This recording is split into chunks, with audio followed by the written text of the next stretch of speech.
Hi, everyone. Good morning. I'm Jackie Klopp, and I'm a research scholar at Columbia's Climate School and part of the Environmental and Climate Justice at Columbia project that you're going to hear about today. And I am just absolutely delighted to have you here for this very important panel conversation. So I would just like to let you know a little bit, big picture, why we're here, and then more about this project that we're developing here at Columbia in solidarity with a lot of folks that are here and many of our environmental and climate justice communities. Why are we here? Well, I don't think I need to tell you that we have serious crises going on right now. And these are environmental, climate, political and governance and democracy, and at the core, justice crises. Because everywhere we see these major problems, whether it is the violence in the Middle East right now or in Sudan, to the violence of the storms that have happened in the south of our country, at the core, there are serious justice problems that are part of layered histories of trauma that must be addressed to solve these problems. And I do want to say at this moment, there are very strong political and economic forces that want to continue to deny the various kinds of crises that we're facing and also the justice issues at their heart. And some of these forces are acting on our campuses, at our universities and colleges and schools, where we are mandated to try and have these difficult and important conversations to help us as communities get out of crisis. And so there were a group of faculty and students and administrators at Columbia University who gathered together to say we are not going to let the questions around justice be silenced on our campus, and that we are going to make sure that, in fact, we do the opposite. And following in the footsteps of many of our wonderful peer institutions, like the New School, we will try to center justice because this is the way we're going to move forward. Thank you. and I really want to recognize that community. Many of the folks you'll see here today, I think they have been profiled in this lovely directory that my colleague Leal put together of some of the work that's being done on our campus. And here I want to recognize, for example, Camille Panu's work. She has a just transition clinic at the law school, along with the Sabin Center, doing important work. We have our colleagues in the public health school, continuing to do really critical work. People like Diana Hernandez, who is not here, and many others. We have people at the Columbia Climate School, like my colleague Paul Gallay with the Resilient Coastal Communities Project, Alex DeSherbanen and others, working very hard with communities and on these hard justice issues. And one of the things we noticed is on many campuses, but particularly ours, a lot of this work is done in a very decentralized, disconnected way. And therefore, it does not get centered, it gets decentered. And so our network, which started with a grant from, well, it started before the grant, but we got the grant from the Earth Institute and started with conversations, and then became supported, and I'm very grateful to the Provost's office, and particularly I want to thank Sam Sia, the Vice Provost for Fourth Purpose at Columbia, which has supported us to continue these dialogues.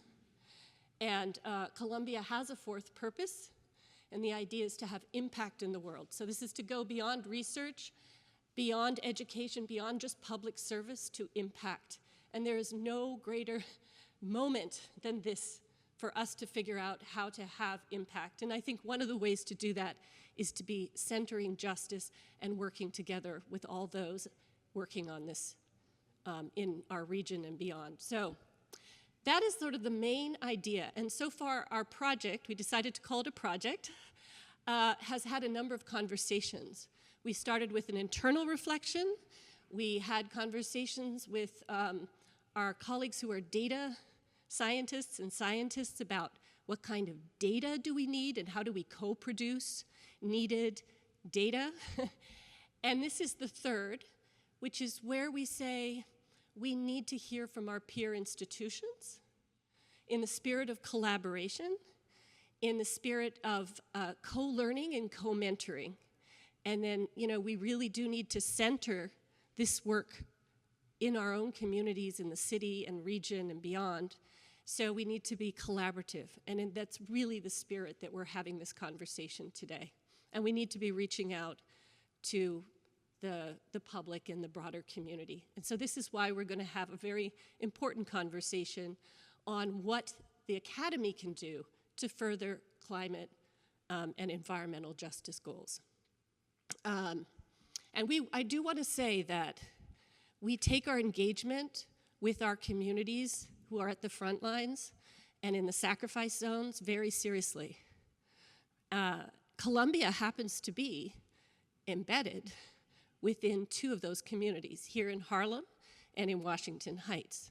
We have a special responsibility, given our history, to engage better with those communities. And as some have pointed out, it's somewhat ironic that this space here was a space of struggle. Many of the community did not want this expansion, and that's something we also have to deal with, but I wanted to acknowledge it. So we will be having a fourth conversation where our community partners will be reviewing some of the things that we want to do as part of the broader community and also part of the environmental and climate justice project at Columbia.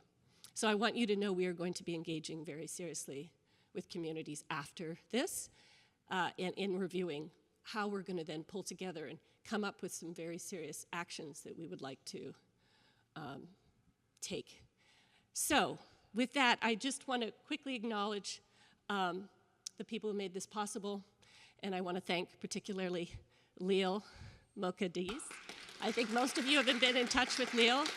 He's one of our young leaders. He's also a leader in Sunrise, and he has done an incredible job of pulling this all together. So thank you, Leal. And I want to thank all the different institutions and people who are here, and also the staff who've made this possible. And last but not least, I also want to really thank Sam, and I'm going to invite him up to give us a few words, and then we'll just go to the panel. Thanks, Sam. There's the mic. Thanks. Talk show. Yeah.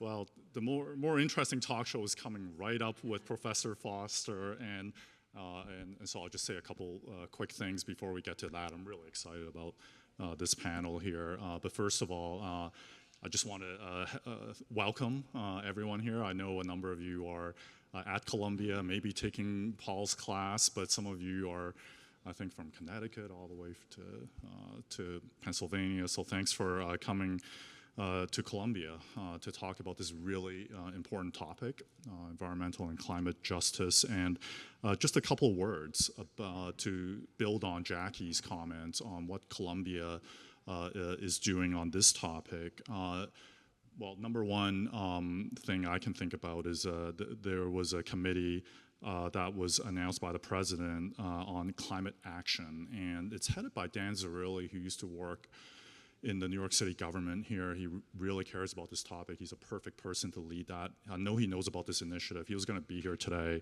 so I think this work will continue to inform that group.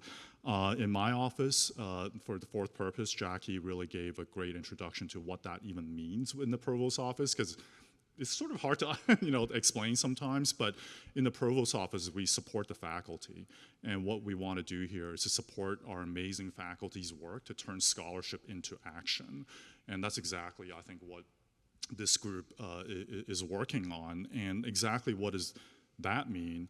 There are a couple things relating to what we're talking about here. One is to just bring people together across the university from different schools working on this, and really happy to work with our EVP research office to support this consortium, but also to make things easier. This is kind of maybe a little bit boring, but I think kind of important, is when it comes to working with external partners to turn scholarship into action, because we're not going to be able to make an impact on the world sitting in our offices at Columbia. We need to be working with the community partners, with government, with a lot of other groups, but how do we make that easier?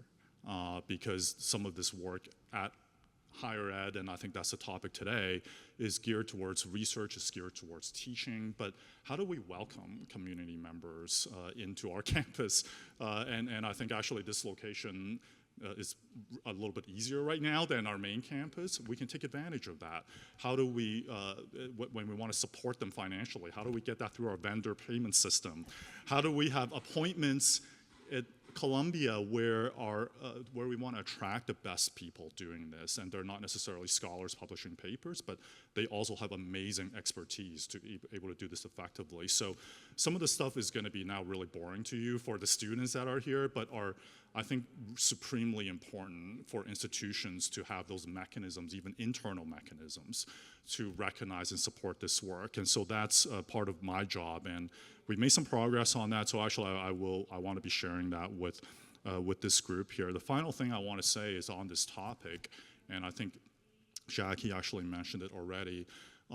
It is probably going to involve some degree of it's a difficult topic, and I think especially when we look inwards in higher ed, it could actually be uncomfortable sometimes. But I think it's just so important to do that, because that's where you actually make progress, is actually be open to these difficult conversations where you actually see multiple sides of the story as well, and whether you agree with it, the other sides or not, I think that thoughtfulness has to be there in order to make progress. And so I just couldn't be happier with the leaders we have here today. Jackie and Paul and Sheila, I've come to know a little bit, and they're just amazing. They're so thoughtful, the perfect people to lead this here at Columbia, because we really need that in order to actually make progress, and not to just sort of have a bullhorn and complain about things all the time. We need that thoughtfulness, and we have that in our three amazing faculty working with amazing students like Keel, and really incredible. So thank you once again for being here, and I'll be here for the next hour. Really looking forward to this panel. Congratulations. To Sheila? Okay. Yeah, Sheila, go ahead. Take a minute to introduce yourself, because you're pretty awesome. So let me bring the panel up. So for those of you who don't know me, my name's Sheila Foster. I am a professor here at the Climate School and affiliated faculty with the law school. And I come from a background, I used to teach at Fordham for 15 years, and as well as at Georgetown.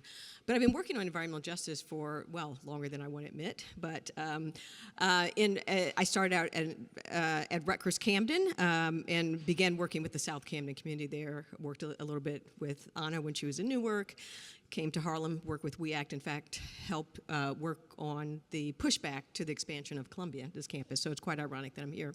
But I'm happy to be here because the Climate School is a startup, and it grows out of the fourth purpose, and I'm here because a lot of us, including our panelists and many of you in the audience, who have been doing environmental justice and now climate justice work, have always situated ourselves in relationship to community and to frontline folks. We work with government and others. But, and so what we're trying to do here is to make sure that, we're in a larger community of academic institutions, Yale, CUNY, Rebecca, as well as the panelists here. So let me bring the panelists up and introduce them so we can get the conversation started. Thank you.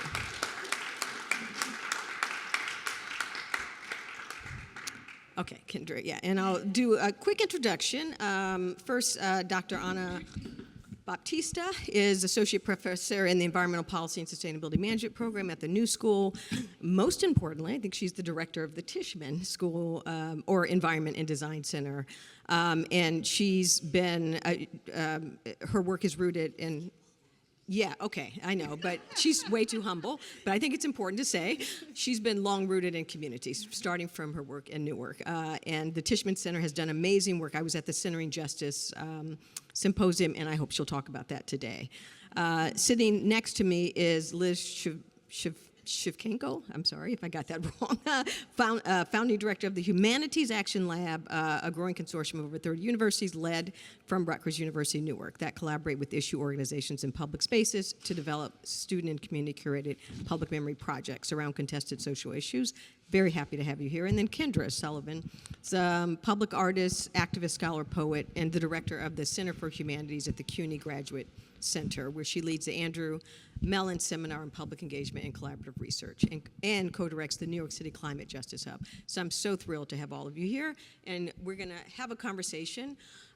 First of all, I'd just like to just a quick round on how your work at your respective universities is situated in environmental and climate justice work, but particularly with frontline communities.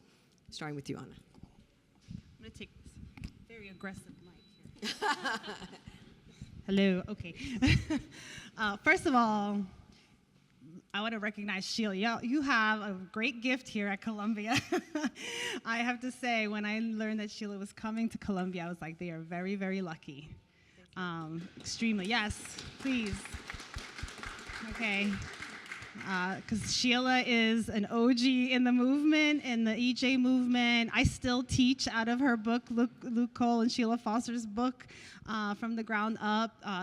Sheila was doing and talking about this work and working with communities when it was not funded and it was not sexy and nobody knew what environmental justice was. So I remember those days. So yeah, having you here, I think, as an anchor for this work is really, really important, and it matters.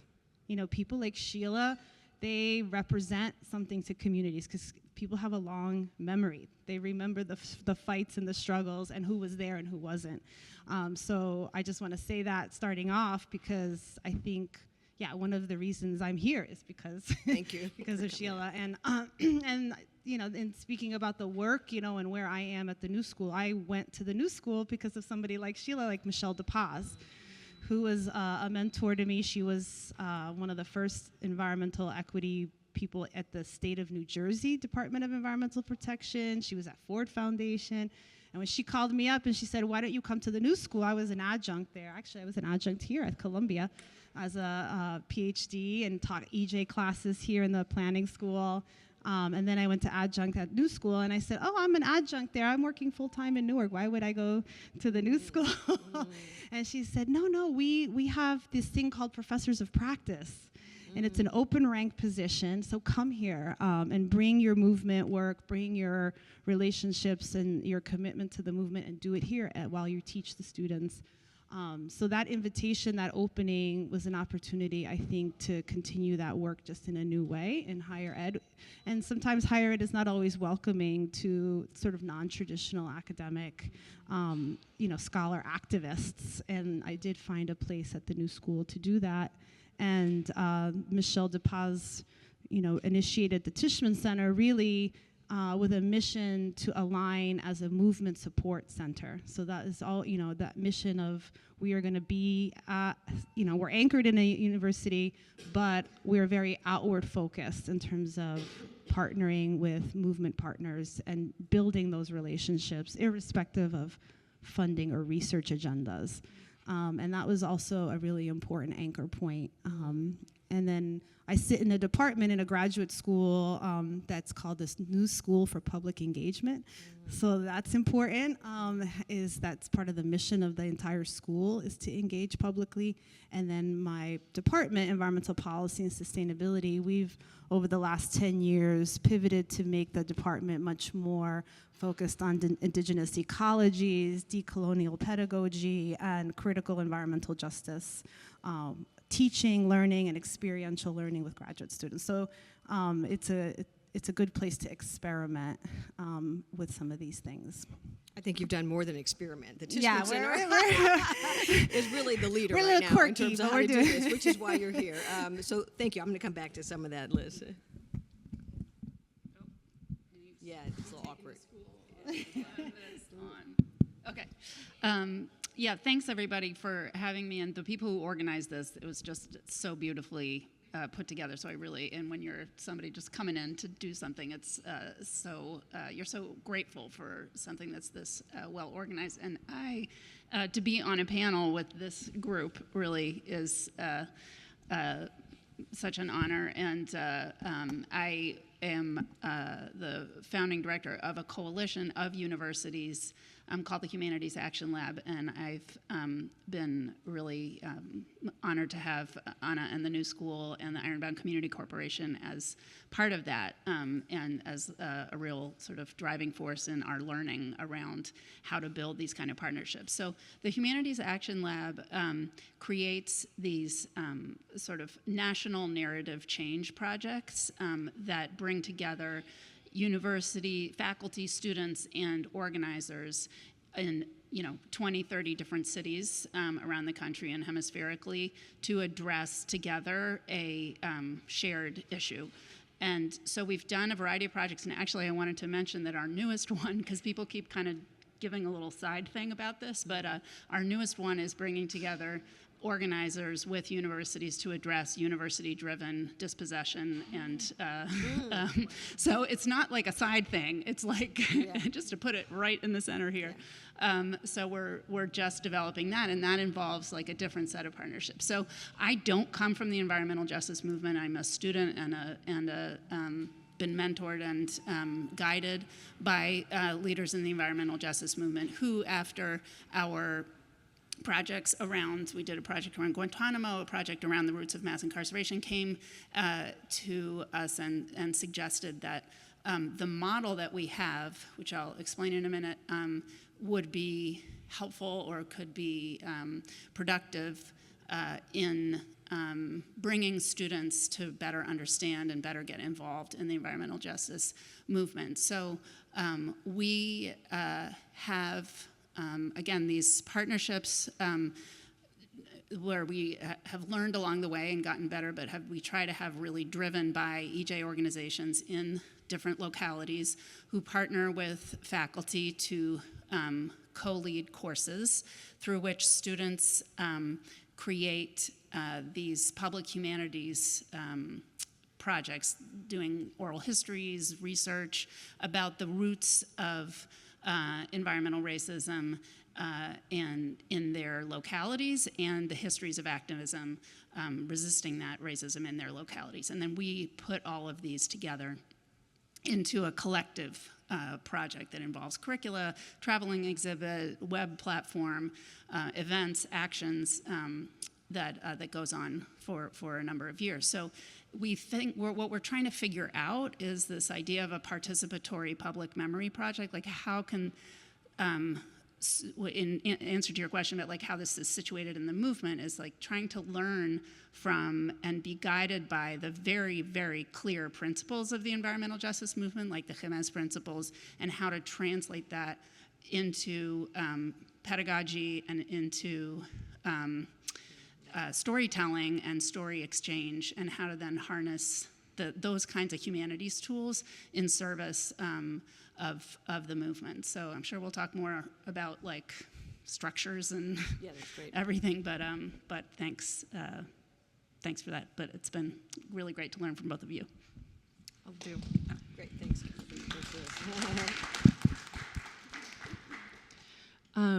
I've been listening so closely that I've forgotten the question, but I think...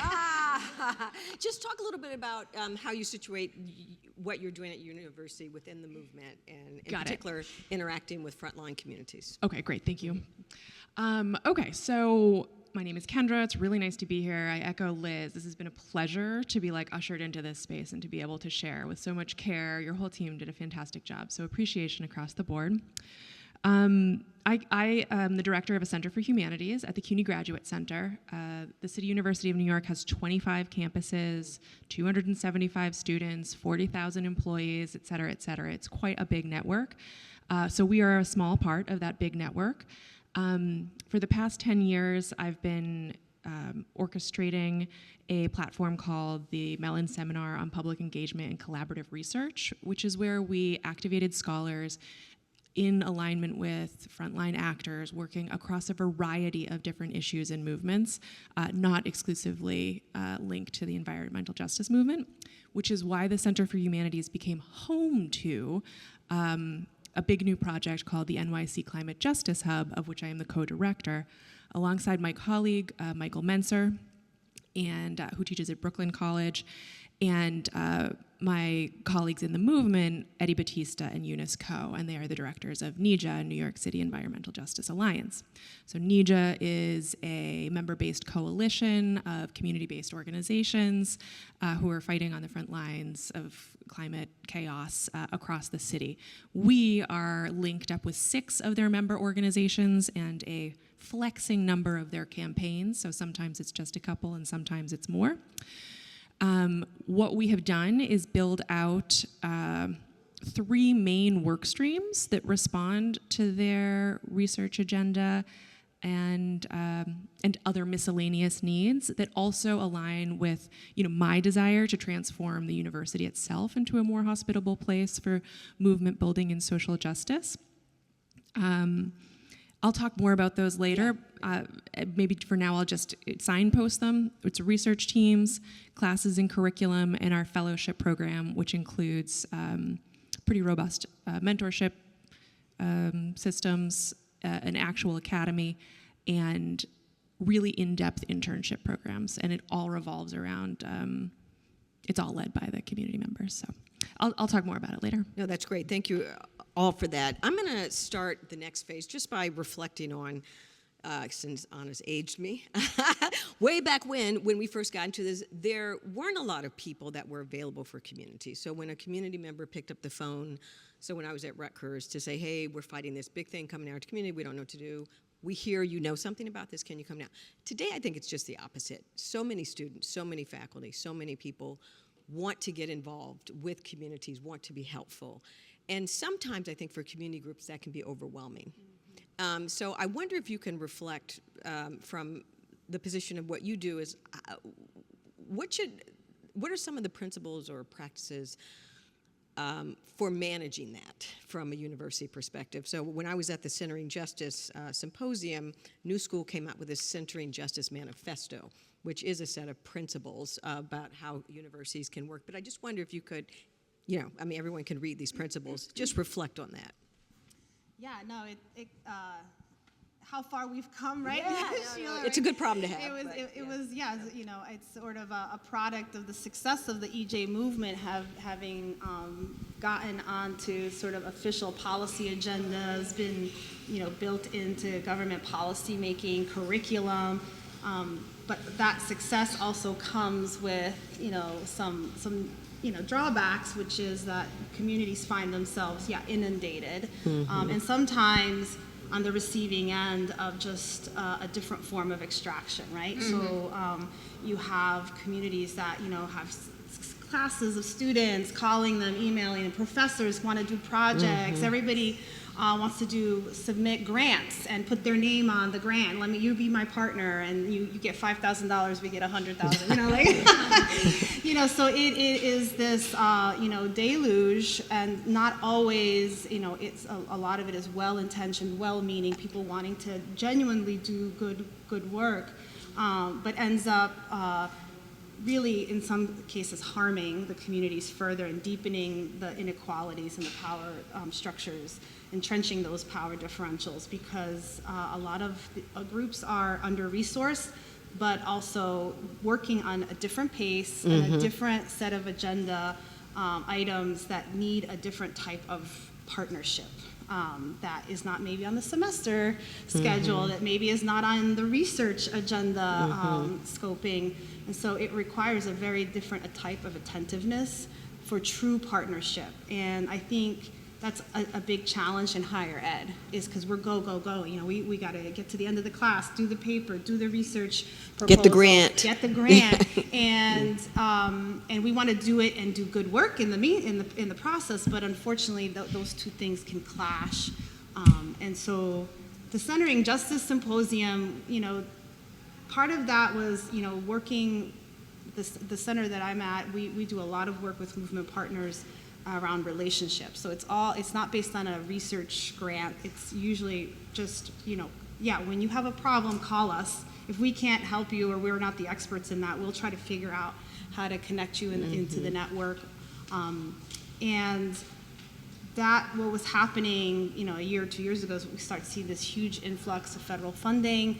Groups are getting pushed aside, and universities are occupying this space, sucking up all this federal funding that's meant for environmental and climate justice groups.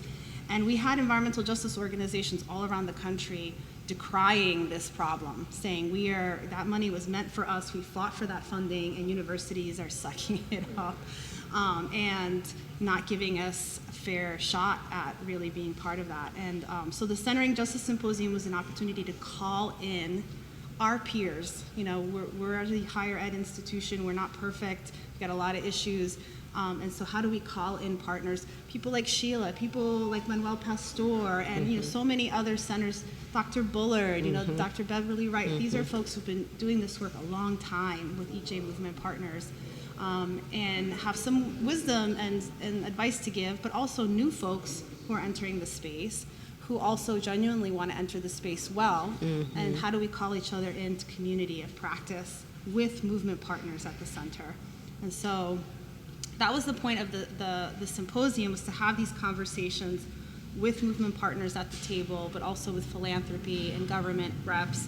And the idea is we weren't going to recreate the wheel. There's a lot of great principles. There's 17 principles of environmental justice, the Haymash principles for democratic organizing. There's environmental and climate justice principles that the WE Act helped to formulate. There's many good principle documents. We have no shortage. No shortage of principles. And principles. It's living them that's really, really hard. Living them and put in and challenging ourselves. And so the manifesto, we actually, at the end of the 2-day symposium, people were like, we need a manifesto. It's like, get a bunch of movement folks together. You're going to get that manifesto.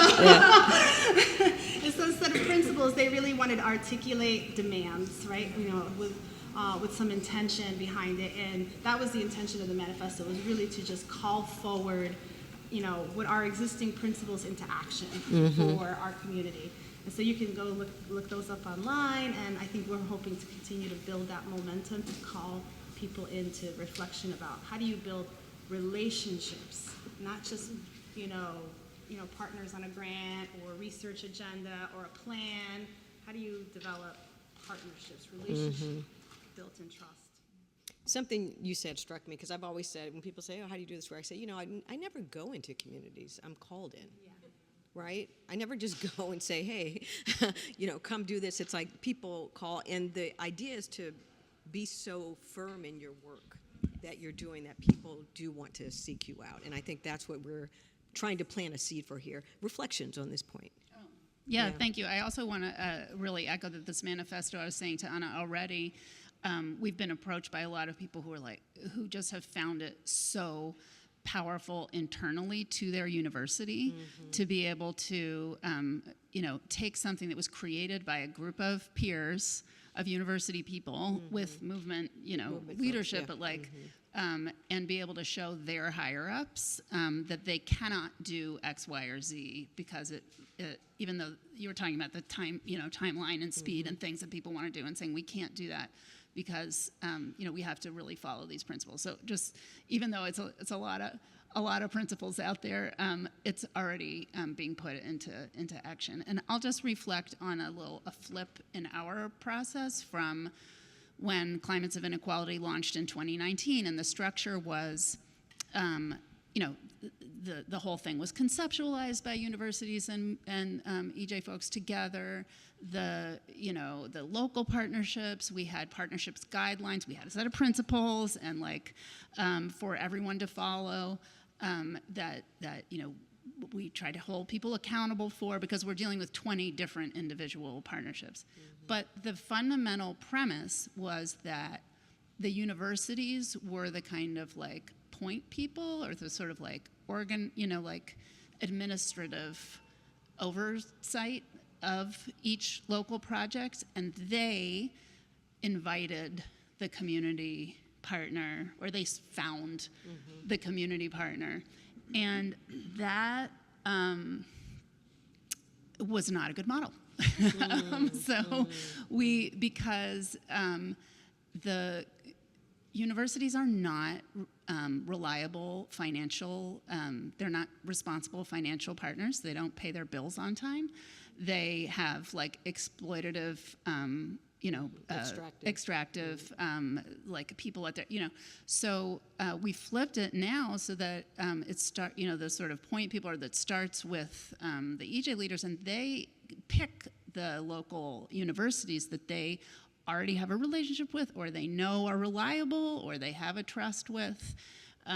If they don't, some of them have developed, and I saw these in your research page, like kind of like a thing that they'll, kind of an application process, basically, that they give the university. It's like, if you want to work with us, you have to not just say that you agree with these principles, you have to show that you have a history of like paying your bill on time, for example.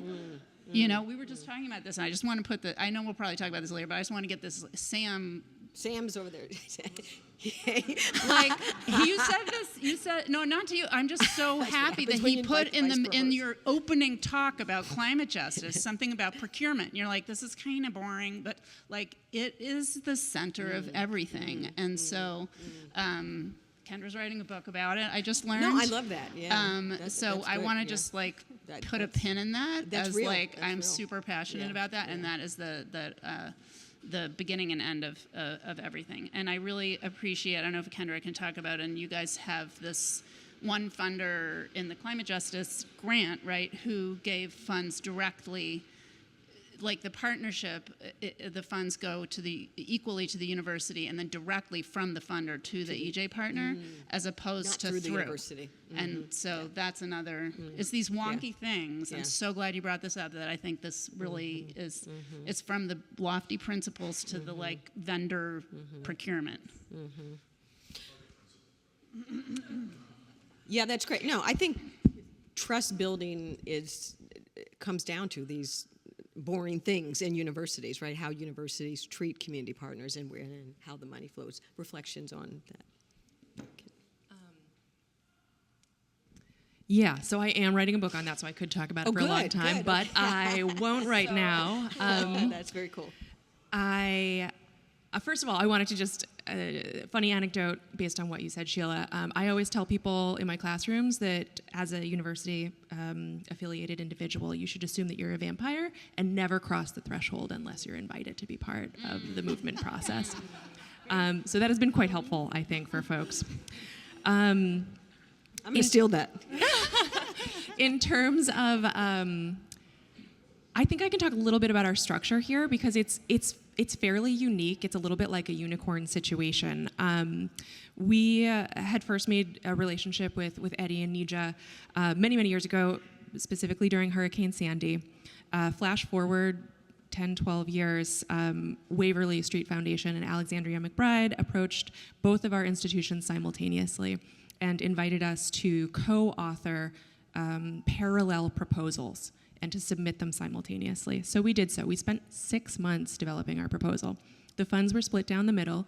And what Nija did with their funds, in part, they've done lots of different things with their funds, but one of the main innovations that I've seen is that they put staff people at each of the 6 member organizations that we're working with who are termed hub advocates, and their specific role is to work alongside our research teams, our classes and curriculum teams, and our student fellows in order to advance their research agenda. So having a staff person, fully paid, a good salary, who is there literally just to basically harness the power of the university to advance the mission of the community-based organization has been a game changer. And I think we're constantly being surprised by what that dedicated individual is able to accomplish because they have the time, right?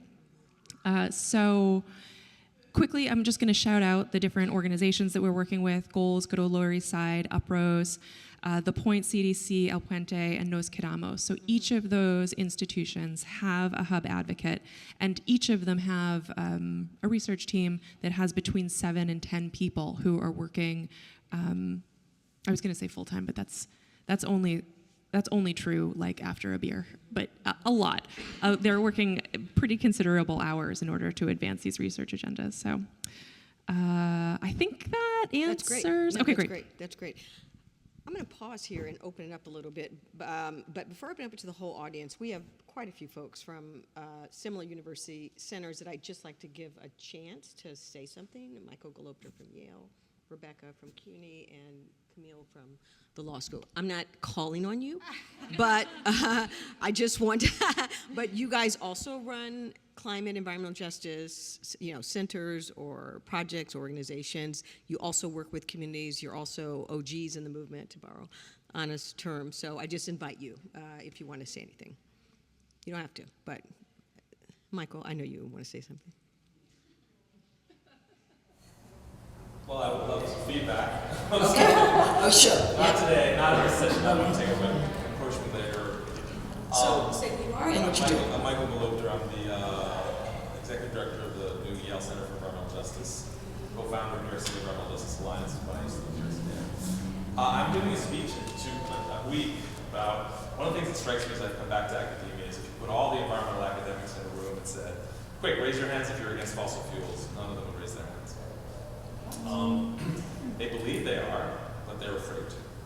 And as institutions, we are, I'm thinking back to the public health, the emergence of public health. Like imagine in the 1880s, this actually doesn't hold, but I'll just use it if everyone understands it, that people were arguing E. coli on the one hand this, on the other hand that. That was actually happening in the 1800s, right? And it's what's happening with fossil fuels today. And I actually believe, and really excited about what's happening in Columbia, that we need one way to solve that is to get climate justice schools formed, not climate schools. The history of well-endowed climate schools is terrible. They invite like injection engineer to give the first talk on how to recapture more oil from all those wells, and all the faculty paralyzed, and all the students paralyzed, and they spent years spinning from that one mistake. I just think understanding that we can be rigorous and have a position, which many academics and researchers have been before us, like the anti-nuclear people. I was trained by people who built nuclear weapons. Oppenheimer's a great story about that person's children, his descendants have to deal with that as they build weapons of mass destruction. So there are ways to take a position and say I'm against this stuff and still be rigorous. Yeah. Anyway, so I'm trying to figure out how to say this nicely to a very large group of scientists and other people. Okay. Yeah, no, and I'll raise my hand. I'm against fossil fuels. But that's right. I think that's right. I mean, one of the reasons I'm at the climate school, because one of the three pillars is social systems and justice, right? So centering justice in any climate school, I think, is important. Rebecca, not to call on you again, say who you are. Yes. Rebecca Bradsky. I'm partly lifting these folks up, too. I teach at CUNY School of Law. I can't believe we don't know each other, though I have been involved in climate exchange a little bit. So we do a lot of work with communities where, as Sheila said, right, the community calls us and says, hey, we have a problem. Can you help us? Maybe we can, maybe we can't, but we try to put together a team of people who can, and it's have it be a community-led project, which means sometimes that it's not focused on what I think it should be focused on, because I don't pick. And that's very difficult for academics to handle, is that, no, your issue is this. No, it's not. The issue is what people say their issue is, and you have to listen to that. And that's a very, cultivating humility in a role where our job is to can be a challenge. Yeah. I'm here to learn from these incredible people, and thank you. Thank you. As my late co-author Luke Cole used to say, lawyers on tap, not on top, right? Speaking of which, I want to just give a shout out to Camille. So I know, again, not to call on you, but you're doing amazing work at the Columbia Climate School around environmental climate justice. Is there anything you want to say other than? I feel like I have to. No. So I think one of the things, we're a law clinic, and primarily my goal is to teach lawyers how to work in service of community movements and how to understand the methodology of environmental justice lawyering, in addition to just the substantive aspects of climate justice and environmental justice as a legal practice. And so I spend a lot of time on training folks, and I actually feel like that's also a critical area where there's hunger for how to get trained to work with communities in a respectful way. We do end up with questions that are not legal, and in those cases, we don't say that we can't deal with it because it's not legal. We try to find partners. So we partnered with NYU, for example, on an extensive public health study where we're not in the lead, but that's what our community partner needed and wanted, and they asked us for help with that, and so we did it. I do think that there's one of the areas that we're running into a little bit of challenges is we have wanted, for example, when applying to grants, to have the community run the grant, own the grant, be the primary recipient. But we work a lot with very small frontline communities who don't have the capacity. So one of the things I've been thinking about and would love to kind of hear how others are thinking is how we can help facilitate community-to-community partnerships so that they can create their own capacity internally, as opposed to like just defaulting to, well, you don't have capacity, so the university should do it. Because, you know, for all the reasons of extraction and other concerns that people have brought up, I would rather that folks get the money themselves and be in control of it, and then feel like they're you know, in control of the partnership as well. So really excited to hear what folks are doing, and you know, insofar as people are working with deploying students and training them to like work directly in the field or with frontline communities, I would be really curious to hear kind of what the pedagogical methods are, what the ethical kind of frameworks are that you put up. Because I get the impression that we each are kind of designing these independently, but with, you know, information from the same principles. So. See, I'm so glad you spoke.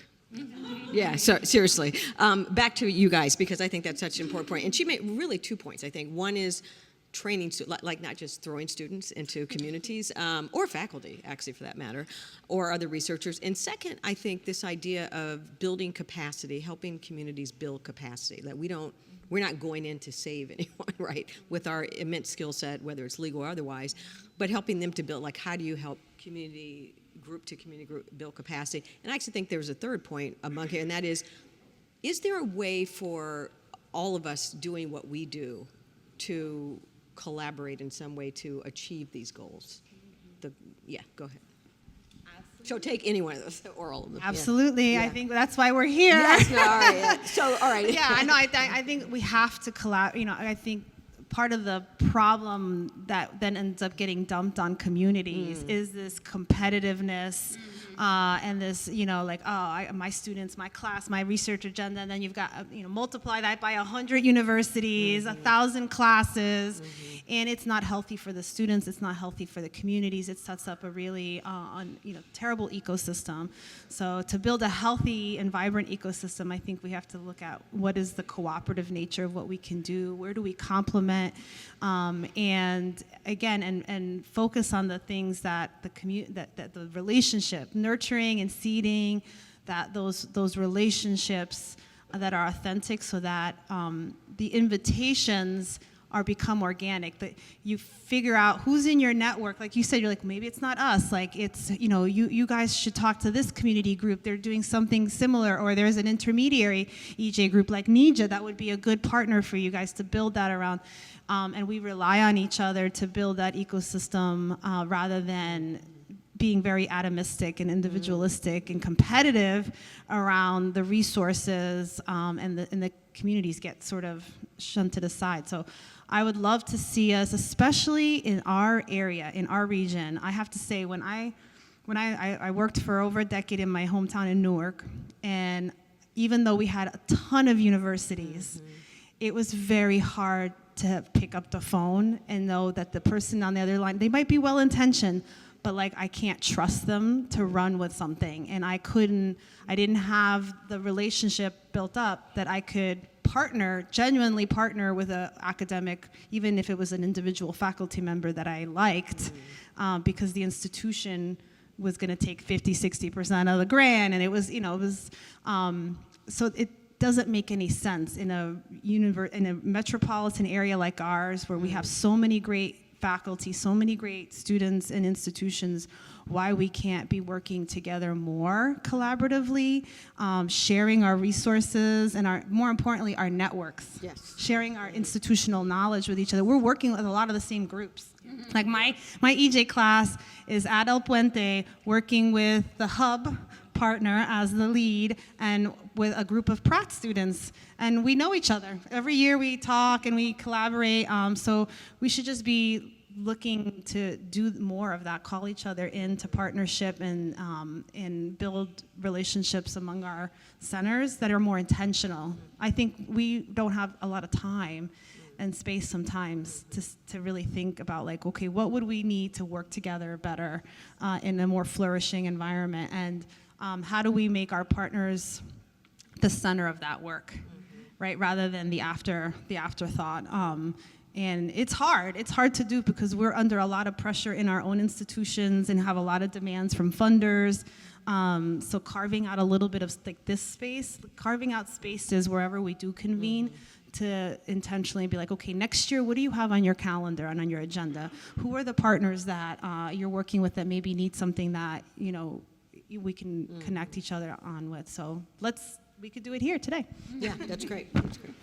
Reflections on either capacity training or collaboration? Yeah, I just really want to echo everything that Anna said and applaud the whole Centering Justice, symposium work, because I feel like that's starting to, to do exactly what you said, and to, that resonates because we, the Humanities Action Lab is a coalition that tries to approach, so it's not only taking EJ principles to sort of academic work or humanities work, it's also like taking a movement approach as opposed to a kind of whatever academic approach or individual institutional approach. Like if you take a movement approach to anything, it really informs the way that you work. So you do work in creating a very, an intentional space. A coalition, is defined as like a group of people who come together voluntarily for a shared goal, a shared specific project. So we have these projects that have a lot of meaning in and of themselves, but they're really vehicles for having, like you said, sort of intentional collaborations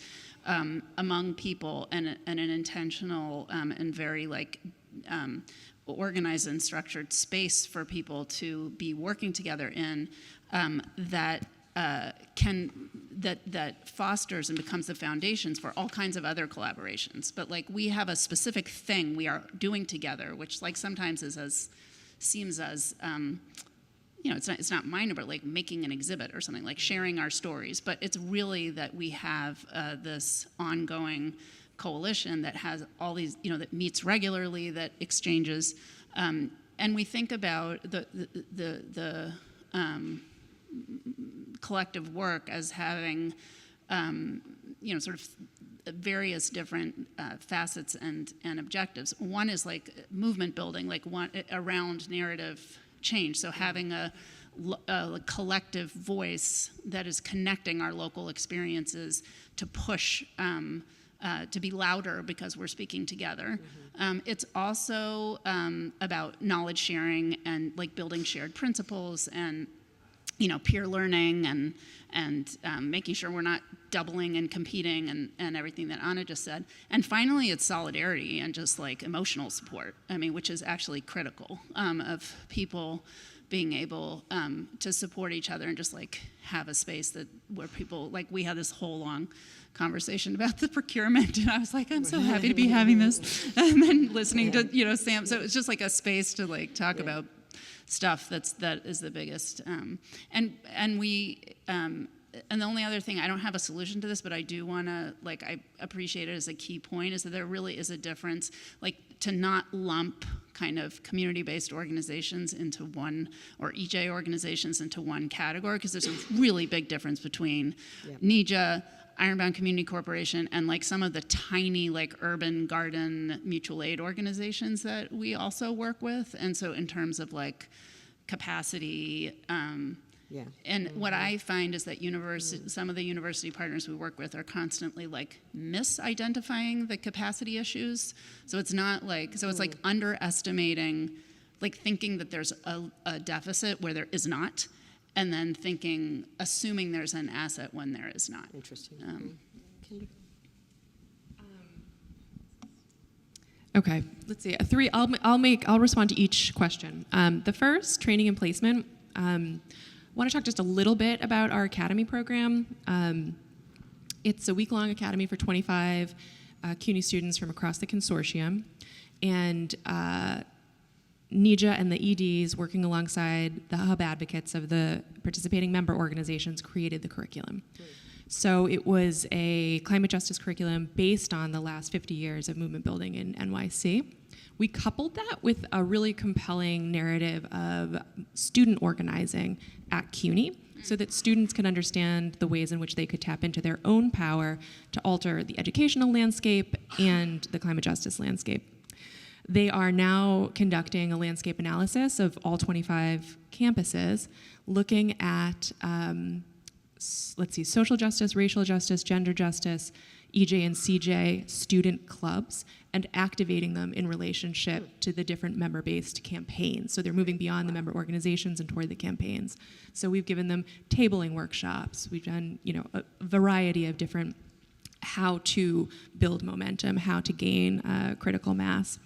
So this lends itself into, very quickly, our interns. Well, so for the last 10 years, I trained scholars to be public scholars. So this has become part of our level setting. So we spent about 6 months level setting with both our research teams, and we spent 1 solid week level setting with our students before we sort of release them into the field. Many of them, I will say, come with the background and the experience that they need, and they didn't even need the level setting. But our interns work with them 2 days a week. They get $12,000 for 6 months of work, and all of them so far have become incredibly deeply woven into the infrastructure of the organizations. And I feel pretty confident that they'll carry forward in some capacity. Is that 12,000 like a university grant, or? Yes, that's from the hub side. We could have another conversation about how. I was curious, but that's good. Yeah. That's a great model. So then, in terms of building capacity, we've been thinking a lot about, how do I say this? So CUNY constituencies, the demographics of CUNY. 80% of high schoolers in New York go to CUNY. 80% of CUNY students graduate to live and work in New York City. 40% of nurses are CUNY graduates. 40% of civil servants are CUNY graduates. 67% live in the disadvantaged communities zones. 13% live in NEJA's member organization, I don't know what to call it, within their imprint. Catchment, yeah. So by connecting CUNY students to NEJA organization and campaign movement work, we're base building, we're capacity building, we're training, or as Elizabeth Yampierre has said, we're establishing a leadership vine that allows students at CUNY who are citizens of New York City, mostly from birth, basically, or at least from their upper education experiences. I shouldn't say from birth, to lead in the grassroots movement, to co-lead, to assist in leadership. So finally, just about collaboration, couldn't agree more. I'm here for it, in any and all ways. Anna, Susan, Austin have been gathering some people, and I assume this is only one of the many cohorts that you bring together on a regular basis to share power, resources, ideas, strategies, struggles, et cetera. But that's been really powerful and really appreciated. Just sort of extending that laurel wreath has been a gigantic, it's been a gigantic asset to us, so we appreciate it. I would say, echoing Liz, not all community-based organizations share the same capacity. Not all universities share the same capacity. CUNY is a very vulnerable civic asset. Like, we are as vulnerable as some of the communities that we work with. It's hard for me to make promises to community partners, and that's real. And that's partially because we locate ourselves in the struggle. We're part of it. So I think it's really profound to think about collaboration across different hierarchies of power, even within the university system. Absolutely. So that was a lot, but that all was very such helpful. great That was questions, really, so thank really you so great. much. Can I just add on to that, because I think it's such an important point to just flag for anything that we're talking about here going forward, that not all universities are the same, and not all student populations have the same relationship to their communities. Absolutely. And so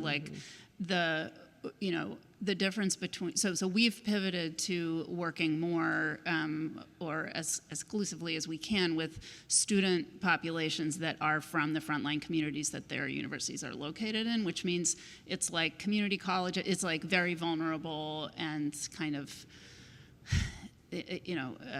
struggling institutions. So just to have this conversation at Columbia is just like, it's a whole other conversation than it would be at the Doña Ana Community College in Las Cruces, which is like one of our key partners. So the students, there's I would say like a huge, just incredible asset and potential in those students because of the base building and the movement building possibilities that they're in those communities. They are going to go back to those communities. They're from there, and they will be like, trained and activated. And so that's incredible. But for any of this consortium collaboration discussion to happen, it has to, and we're looking at this, but haven't quite figured it out within our own consortium, have really intentional partnerships between universities like Columbia and universities like DACC. And there's the same power imbalance there about like capacity and not capacity and, stepchildren and whatever. But I think like we've so far, I think, have been using the term universities as though that's like a category. And just as like community-based organizations is neither a category because there's like a garden versus NEJA, and so our coalitions have to build that kind of support and resource sharing, Rutgers, Newark.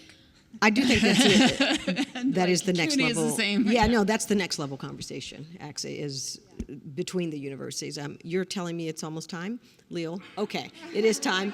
So we are going to have lunch and then do breakout groups. Did someone want to say how that's happening? Okay, let's bring up our own OG, Leo. Thank you, everyone, for coming. If you got an email from me, please come up for lunch. If not, I'm sorry, no lunch. And then we're going to have what hopefully will be a fantastic breakout session where we can formalize some of these ideas, put them into paper, and hopefully act on them. But yeah, thank you very much for coming, and there's lunch. Upstairs, third floor. Also on the third floor. So we'll see you on the third floor. Thank you. Thank you so much. Thank you. Yeah, thank you. Thank you.